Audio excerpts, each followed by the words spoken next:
I'm the retail group of Grubb & Ellis, Harrison & Bates, a 99-year young company, Richmond-based full-service commercial real estate firm. This morning, we're going to revisit a tour of the major retail developments, as well as some infill developments that were supposed to open in the metro region from March of 2008 to March of 2009. In 2003, when Short Pump Town Center and Stony Point Fashion Park opened, there were slightly over 2.5 million square feet of space added to the marketplace. Last March, I estimated that we would add 3.7 million square feet from March 2008 to March 2009. At Gayton Road and West Broad Street, just west of Town Center West, a breeding development anchored by Ethan Allen Furniture. There will be 110,000 square feet of specialty retail and restaurant pads, as well as a full-service Hilton Hotel, which is under construction. Last year, the asking rental rates were $34 a square feet to $40 a square feet. Rates are down over 20%. The largest urban mixed-use development in the metropolitan area is still under construction at West Broad Village. 884 residential units and perhaps as much as 600,000 square feet of office space are also included in these plans, along with 2 hotel sites.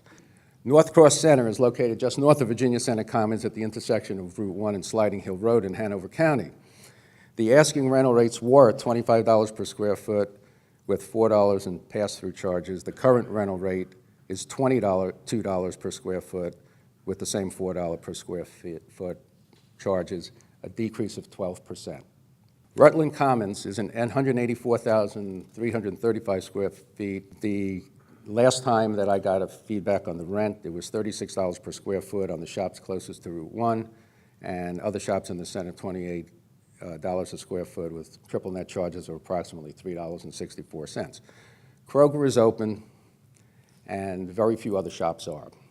The center is owned by Crossan Development, who will eventually redevelop Cloverleaf Mall.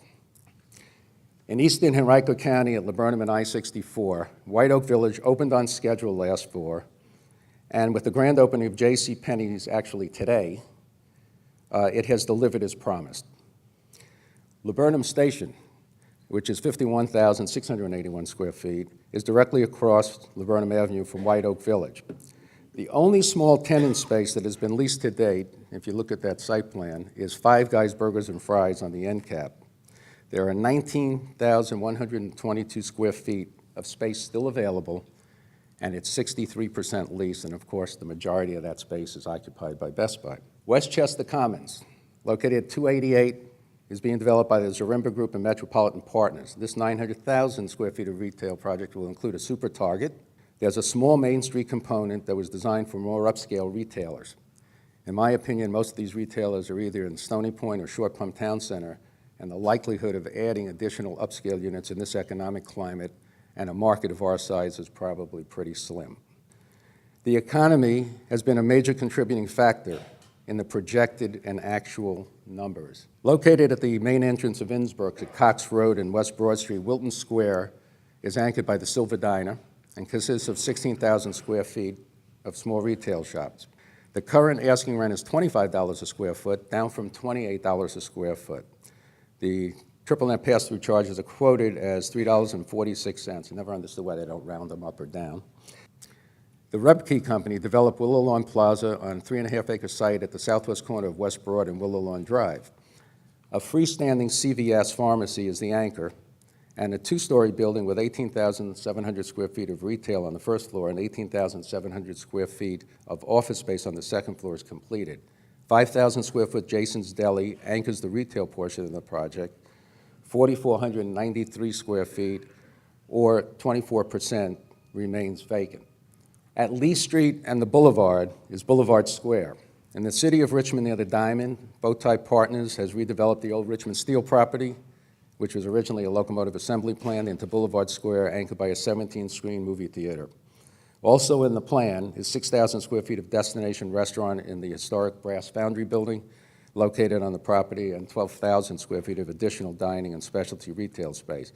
February 27th was the grand opening of the theater without the 12,000 square feet of retail or the 6,000 square feet of restaurant space in the historic and the Brass Foundry building. Courthouse Place is open at the corner of Busy Street and Courthouse Road, one strip center removed from Midlothian Turnpike.